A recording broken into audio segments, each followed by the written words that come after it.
Hello and welcome to the CRM Zen Show, where we talk about all things Zoho. This is episode 171. What is Z Labs Brewing? Recorded on Friday, November 5th, 2021 from Zenatta Consulting. I'm Brett Martin. I'm Tyler Colt, and let's get right on into the show. Do you like how I actually said my name after that? I said from Zenatta Consulting. I'm Brett Martin. Last show we were doing a recording and I did the whole thing and I go in from Zenatta Consulting. Tyler's just staring at me. All right, guys, what do we have today? Let's talk first about the upcoming webinar. We've got Zoho Mail. It's our full product tutorial. That is coming up in 11 days on November 16th. That'll be at 10 a.m. Pacific time. And if you're listening to the show and you haven't done this, and I'm looking at you because I know you haven't, please go to zenatta.com/Zenmys, that's ZENMYS, and vote in the 2021 Zenmys. You're going to vote for your favorite Zoho application or your favorite new Zoho application. You're going to tell us what your favorite telephony solution is for Zoho. You're going to tell us your favorite marketplace app. And then we'd like you to choose between 2 and 5 Zoho applications. And we've got all 60 some on the list here. Tell us what are your favorite applications, submit that, and the winners will be announced at our annual ZenMe show, which is coming up, and we always have a lot of fun with that. And as always, you can also head on over to our events page, and we keep track of everything that's going on in the world of Zoho. Right now, not a lot other than us. We've got our CRM Zen show, we've got our webinar coming up, but we do have Zoholics at home. So Zoho is not going, they didn't do a Zoholics this year because of COVID. They didn't do one last year because of COVID. And rumor has it they may or may not do one in 2022, but they're doing just a little 1-hour quick update to kind of fill everybody in on what's going on in the world of Zoho. And that's going to be on Tuesday, November 16th from 10 a.m. to 11 p.m., which reminds me then, if I think about this, our webinar is not actually at 10 a.m. Pacific. It's going to be at 11 a.m. Pacific because we're going to do that directly after Zoholics at Home on November 16th. So we will see you all then, I hope. And with that, Tyler, let's jump right on into the news. This is, I think, another one where Zoho's kind of releasing to the public, maybe what they released to the forums earlier, but we've talked about this before, but you can now become a certified Canvas designer for Zoho CRM. And so Canvas is Zoho's new layout builder. They've kind of been phasing this out to everybody's accounts over the last few months here. It should be pretty much in everyone's by now. It's a pretty flexible way to just reorganize how each of your individual modules and pages looks. Opens up some new possibilities for kind of helping your team members kind of direct a workflow or just get at the information that they need to see. This is basically a little process where you can go in, show your stuff to Zoho, show that you know how to use Canvas, and then get certified to do that work for others. So there's kind of a couple different options. You can be a Zoho partner, of course, and do this, or you don't technically need to be. But you do have to kind of show that you're able to do this, and then they will send you some projects. So keep an eye on this space. I think that Canvas will be kind of a big thing for Zoho over the next couple of years as it continues to get better and better, and just adds that level of flexibility to the look and feel of the CRM. Yes, and Zoho Voice, which we have talked about in the past, has introduced Zdialer. So this is a major upgrade for this product. So it's a browser extension that actually allows you to use Zoho Voice. So it's kind of nice now. So rather than just having the dialer where you had to put the numbers in, anyway, Zoho Voice is slowly chunking along. If you're listening, marketing team, I think this will now officially take Zoho Voice from the no category to the maybe category. So let's move it under our resource library. Let's move it up one. And it is still quite pricey, but they're making a lot of progress with it. It's going to be interesting. This was one of those apps, you still can't port numbers. When they released it, it wasn't even a telephony app. It wasn't even integrated into the CRM. So there's all kinds of craziness around Zoho Voice. I do have high hopes for it though. So hopefully this is a step in the right direction. Yeah, and I think the nice thing about the dialer too is that technically it would work on pages outside of the CRM too. So it's kind of one of those plugins you just click to call from anywhere. As long as you see a recognized phone number, it's going to give you that option. Yeah, and if you were here pre-show, you'll just like the one I just turned off my Ring Central. When I forget to turn it off, it kind of sits over here. It's always on page, so you can quickly use it. So anyway, good to see they've done that. They've only done it for Firefox and Chrome, though. So if you are an avid Safari user, or I don't know, does Edge still exist? Technically, but does it? Technically, yes. You're out of luck if you're using those. Most Chromium apps will probably work on most Chromium apps. I find that. Yeah, I'd imagine. Yeah, that's usually the case. And then Zoho Meeting got some updates for that are kind of big. You can now have a co-host when you schedule your meetings.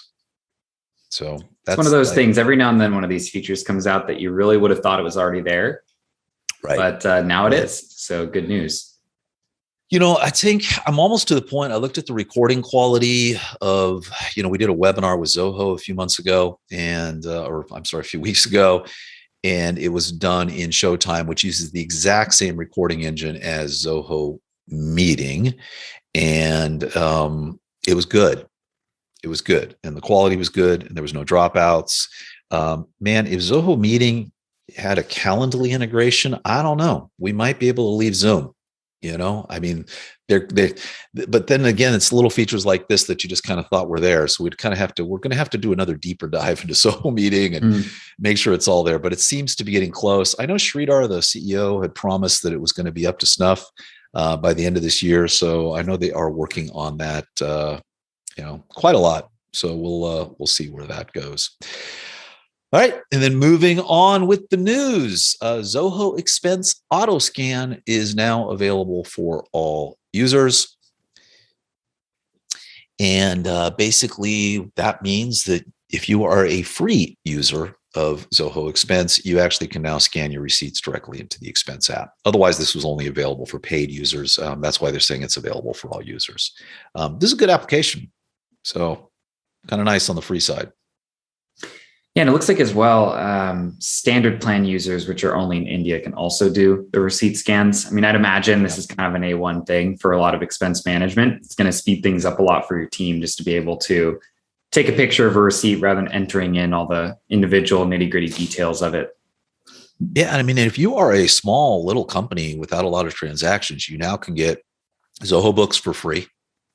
And you can get Zoho Expense. I mean, 20 scan receipts in a calendar month, that'll do it for most people, I would think, right? Just run a really small business, kind of maybe expensing a lunch here and there. So you actually can get all your finances handled for free. Nice little gateway into the whole suite across the board there as well. So, all right. And let us move right along. Tyler, Qntrl is now HIPAA compliant. And there's just a little update here. So Qntrl, kind of the forgotten stepchild of Zoho apps here, that's kind of been bumped onto its own branding and own company. It's technically owned by Zoho, but operated kind of separately.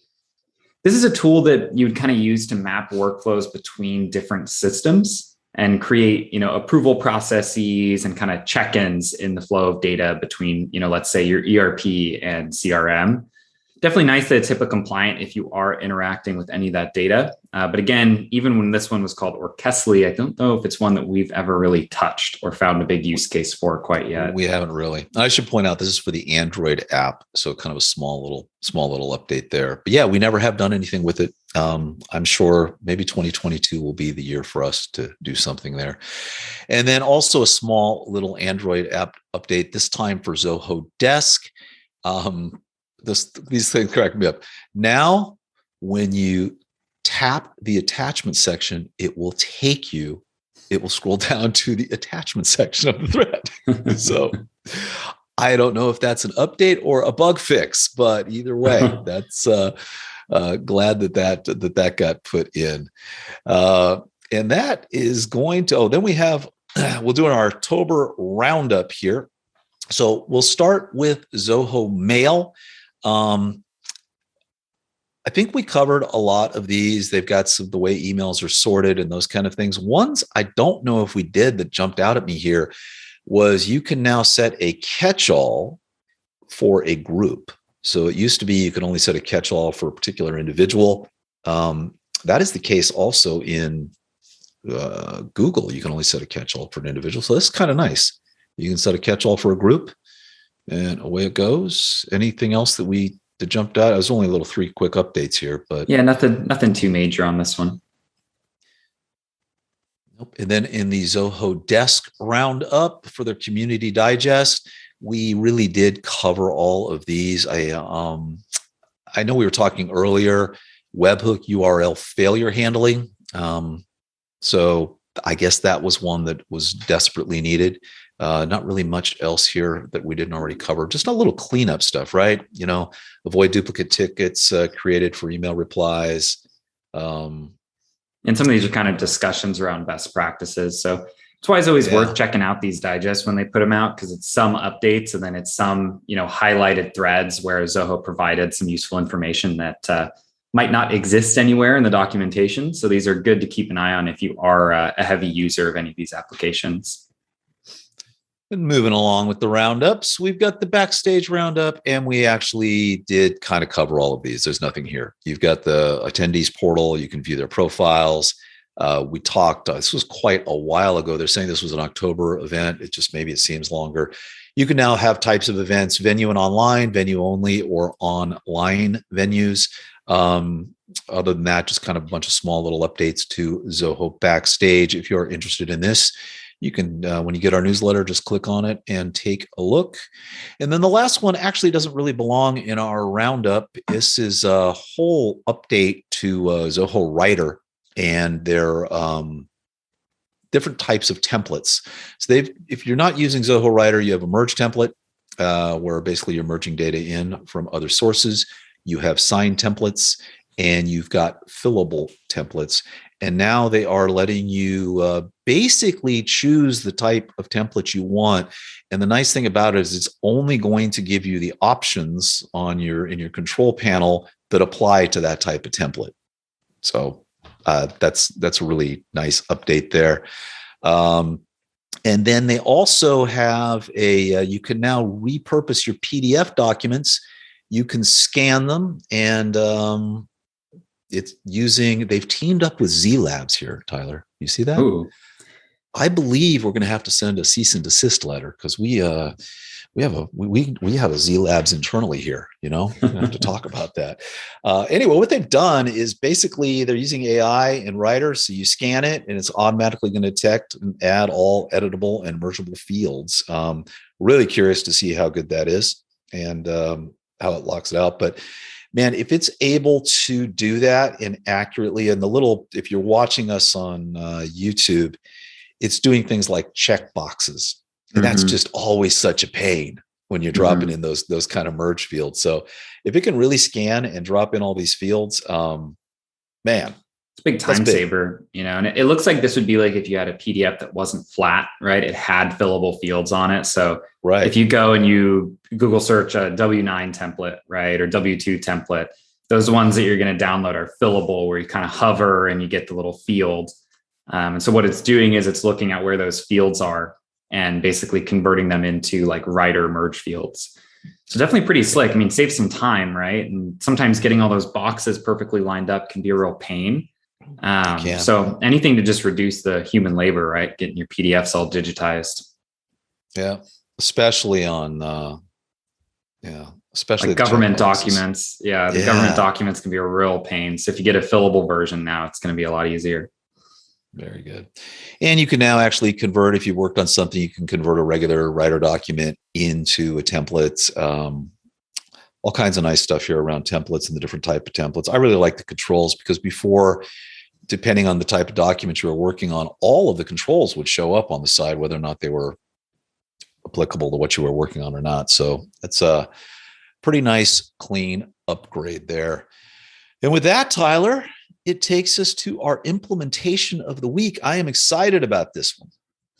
Yes, this is kind of a new one for us in terms of how we actually deployed it.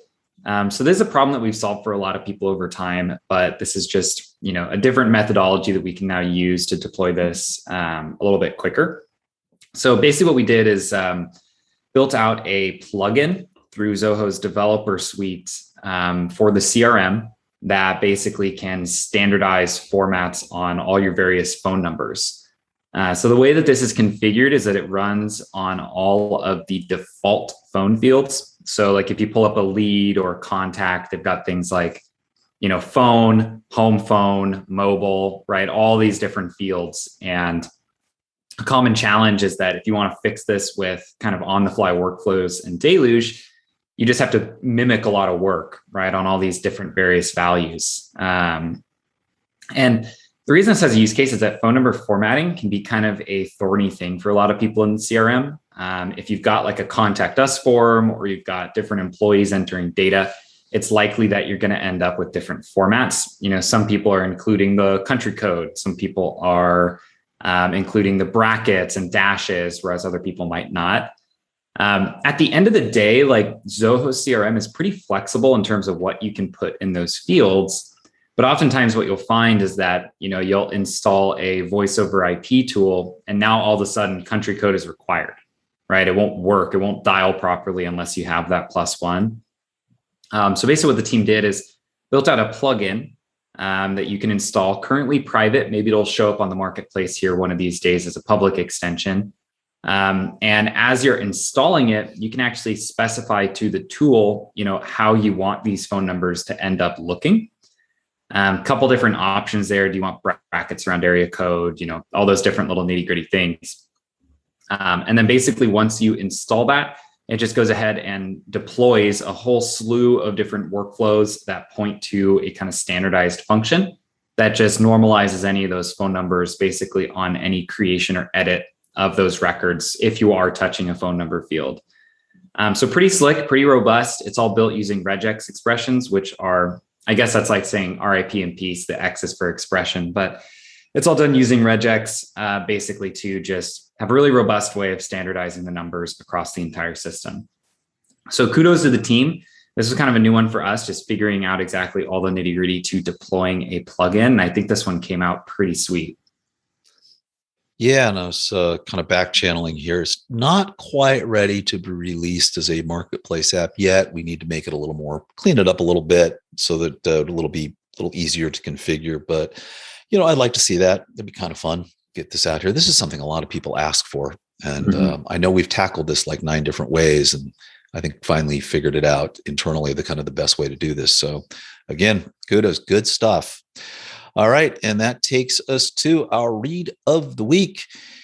I went to HubSpot for this one. This is top 5 B2C marketing trends for 2022. I'm not sure how new they are, but, or if they're the new trends. Anyway, short form video will be a priority. And of course, what we're talking about here is, TikTok and what do they call them? Reels on Facebook, or they seems like they're everywhere now. I don't know. When I read this guy, I kind of wanted to debate this article a little bit. I guess it depends on the consumer you're marketing to and the product you're marketing to. Definitely, but I guess these little videos, I just can't imagine. I'm looking at a TikTok video and it drives me that direction. And a big thing that I could imagine with the short form videos is that on a lot of these different platforms, algorithms really like complete watches, right? So the larger percentage of a video that someone is watching each time they open it kind of correlates or tells YouTube or TikTok or any of these platforms that it was good content. And so sometimes putting out longer content, you're going to get more watch time total, which is also important, but you might be able to index really nicely if you've got some short videos. I would imagine the big thing here is what do you do, right? For us, there's not a lot of things we could cover in a 1 minute or 90-second video, right? And for us, a TikTok is not really going to show up for our customers. But if you are doing things that are B2C, we're B2B, right? Yeah, if you're doing things that are B2C, I could definitely see just doing a little quick spot, posting it out there organically and seeing what happens. What cracked me up about this, though, they have got a little graph in here about B2C marketing campaign goals. And number 1 goal at 49% is increased brand awareness. Number 2 is advertising their products. Number 3 is increasing revenue. That seems to me that should always be number 1. This is where the sales and marketing teams have completely disconnected, I think, as it relates to that. Influencer marketing. yeah, this is always so big. If you can get somebody to start talking about your stuff and they've got a bunch of followers, it drives stuff. And I think that it's clearly, if you're new B2C and you can get any sort of influencer, and, I don't think of influencers as, people that are walking around with a purse. I know that that's kind of the thing that's out there, right? You get that. But I think that there are more and more as podcasts just take off and they're everywhere. Someone with a big podcast, they start talking about your product. They start doing that kind of stuff, kind of real people with real clout that do things. I think especially in markets where there's a lot of product differentiation, like enthusiast markets, if you can tap into some of those people that are trusted by that community, right? Yeah. I think that's a big thing is people are more likely to trust an influencer that they've been watching content from for a year than a brand that they stumbled onto over a Google search. So you're kind of tapping into the trust that they've already been able to develop with their following. And then audio content will take a front seat. That's always the case. Look, video's big. I mean, if you just look at us, and I know we're B2B, but I mean, the number of people listen to the podcast rather than watch the podcast, it's like 10 to 1, or greater. So, and then social responsibility will be important. I kind of looked at this one. This is interesting. I think social responsibility is important if your company screws up or they're doing something or there's generally bad. It'll be curious to see how this takes off, though, as you get more and more of the culture of, well, if you don't do this, then we're not going to buy your brand. It's kind of hard to read into that. And then more inbound marketing strategies, which is quite frankly, it's the way to go, right? The whole attract, delight, engage model. So nice article. Kudos. Thank you, Martina Bretous. Good job there. And then that takes us to Zenatta.com. We're kind of along the same lines, marketing, asking yourself the right questions when using AdWords. So Wayne put this article together, having done our AdWords for us and for a lot of our clients, basically all of the things that you would need to know if you're going to do basically what you should, I guess, ask yourself if you're going to do an AdWords campaign.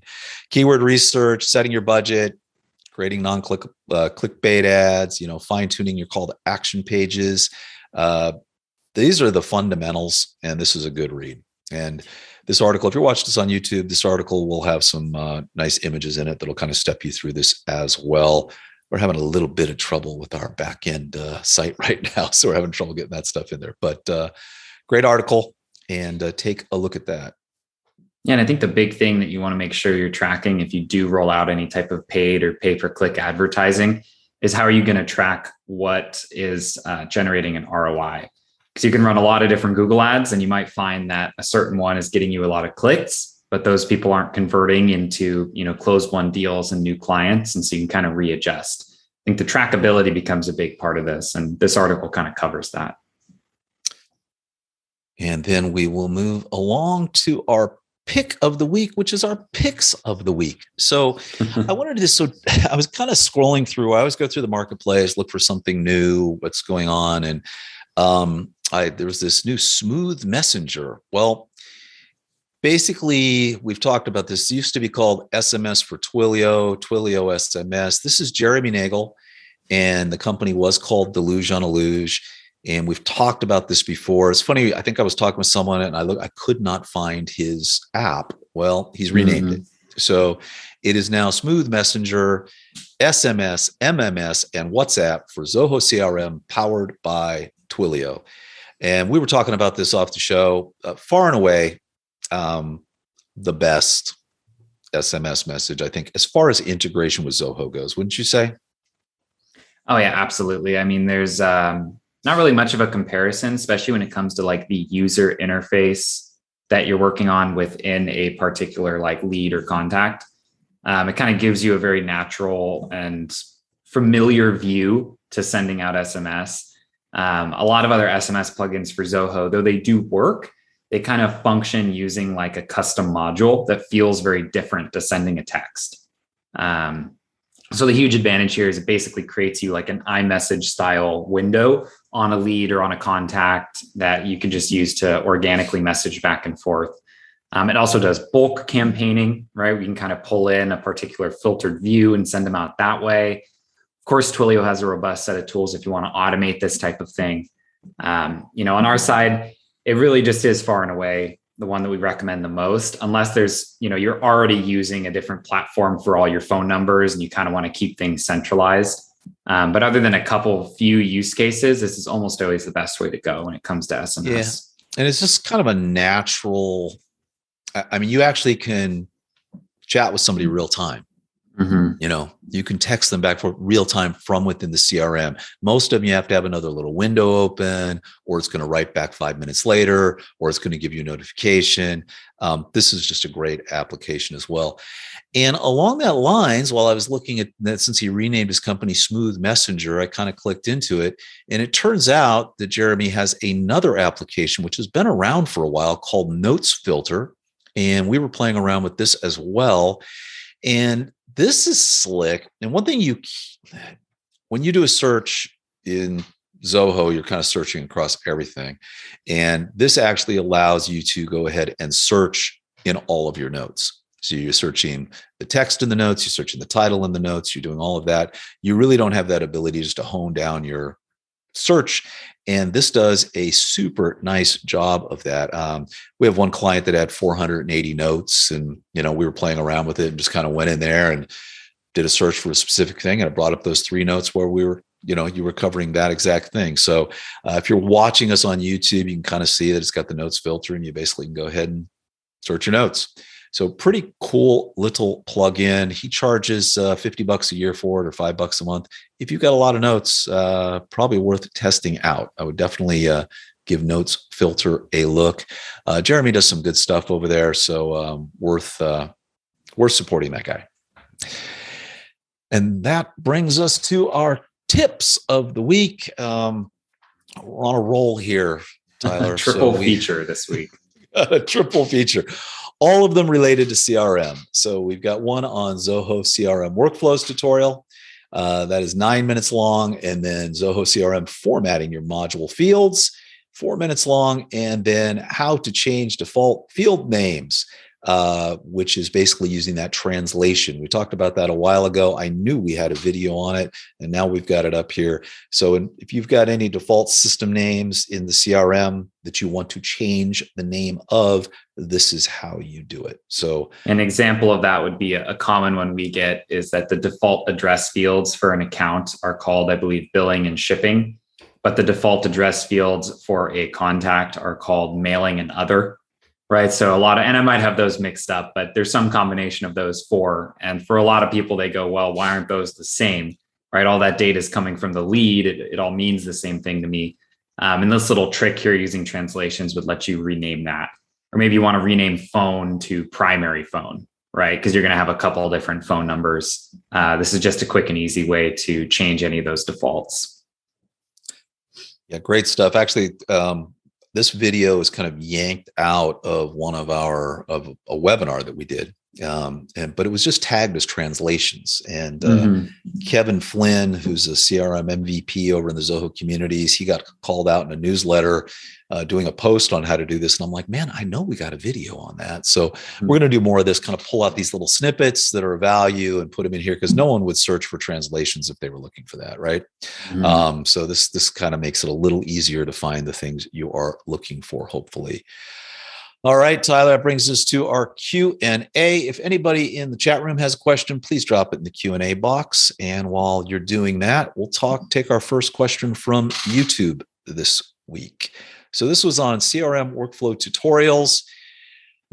Tyler, the person Apollo asks, another great tutorial. Can a task be assigned to a user based on a choice in a pick list field? Task is not assigned to the same person each time.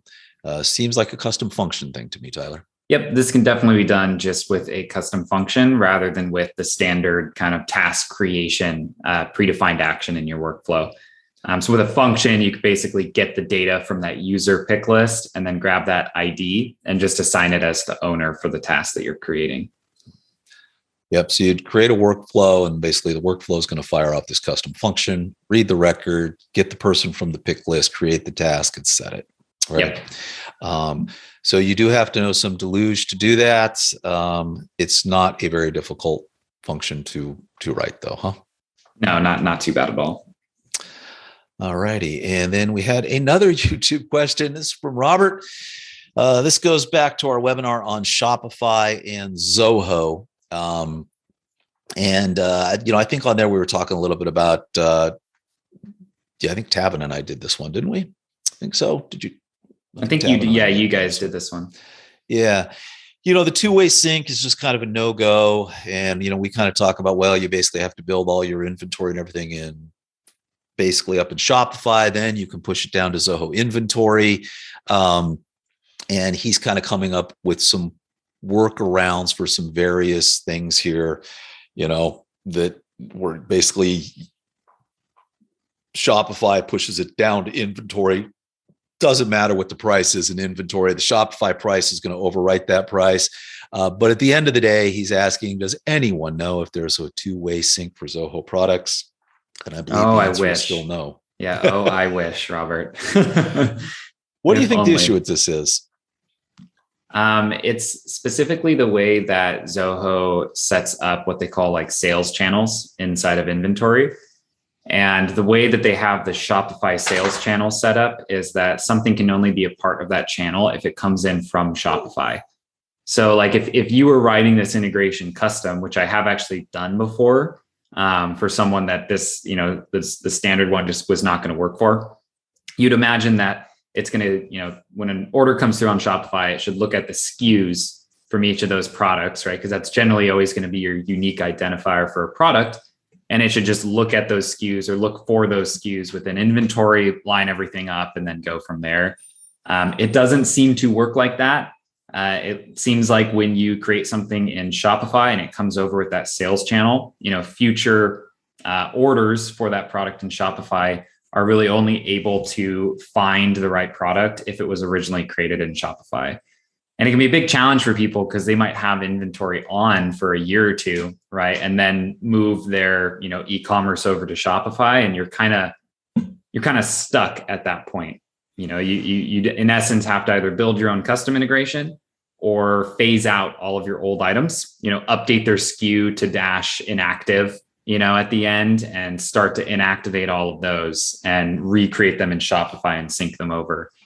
So it creates a big issue, right? Because you're carrying all this inventory on old products, right? And you've got still these like orders that are being fulfilled on these old products, and just, it can be quite a pain point for a lot of people. Yeah. It's kind of a DOA if you aren't starting inventory from scratch.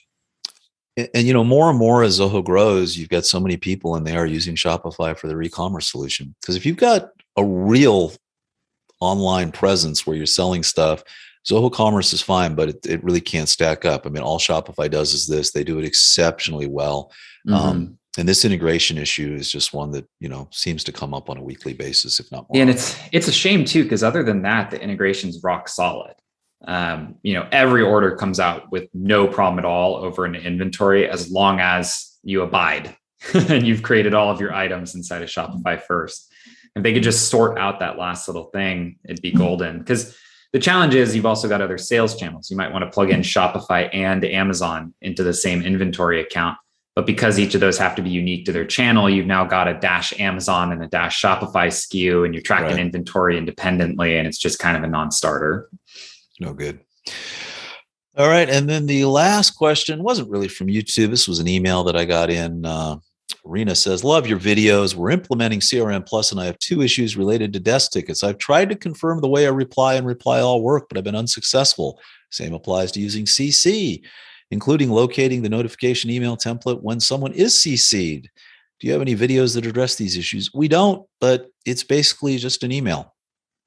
And it's the response, like regular email. Yeah, the response functionality in Desk is essentially an email. So reply all would work the same that it's going to work in Gmail, right? If you use a template, right, and drop that in, it's going to go out to everybody the same way. CC works identical to how it would work inside of Gmail, Outlook, 365, any of those tools. Yeah. All right, everybody, that is a wrap. Thank you so much for joining us. If you have any questions, please head over to Zenatta.com and drop us a line. On the website is where you'll find complete episodes as well as show notes with links to the stories we discussed today. As always, we'd love if you follow us on your favorite social media platform and subscribe to us on your favorite podcast app, as well as on YouTube. We'll see you next Monday.